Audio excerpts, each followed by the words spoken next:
Hello friends and welcome to today's session on VREST NG. In this session, we will discuss how you may validate your JSON API response content quickly in VREST NG application.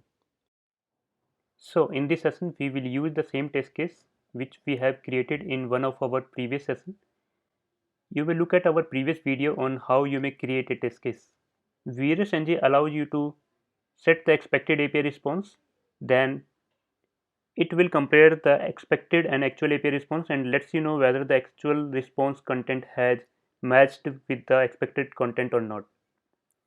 For this, you may enable the expected body by clicking on the button enable expected body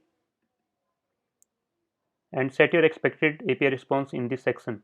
This operation will automatically add a text body adjustment in the adjustments tab, and this text body adjustment invokes the default validator. Basically, VREST NG applications comes with some built-in validators. Default validator is one of them. This validator compares the expected response that you have specified in the expected body tab with the actual response received. We will look at other validators in our subsequent sessions. Now, if you want to disable the expected body, then you may just delete this adjustment and it will automatically disable the expected body versus actual body validation.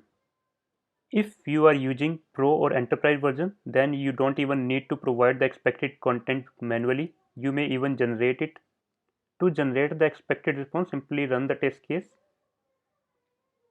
and click on the button generate expected body.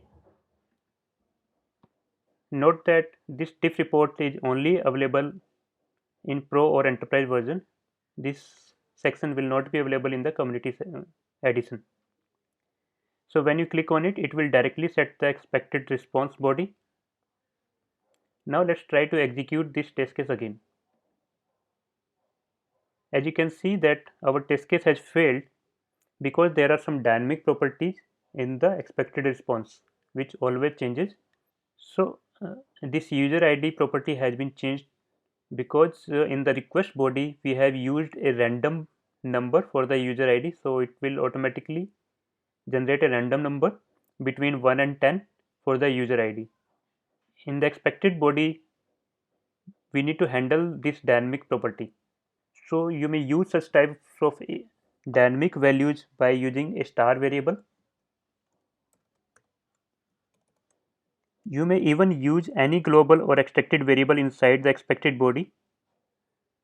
Now if you execute the test case again, as you can see that our test case has been passed. Now suppose if you have a very large JSON response containing hundreds of fields and you want to validate only a few fields in it, then you may use the star variable in the key part as well.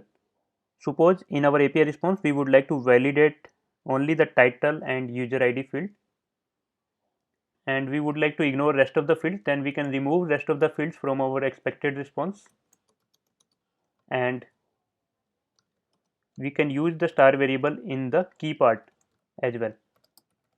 So it will be star colon star like this. So what VREST will do in this case, it will validate the title property and it will validate the existence of user ID field and it will ignore the value of user ID field in the actual response. So let's save it and try to run the test case again.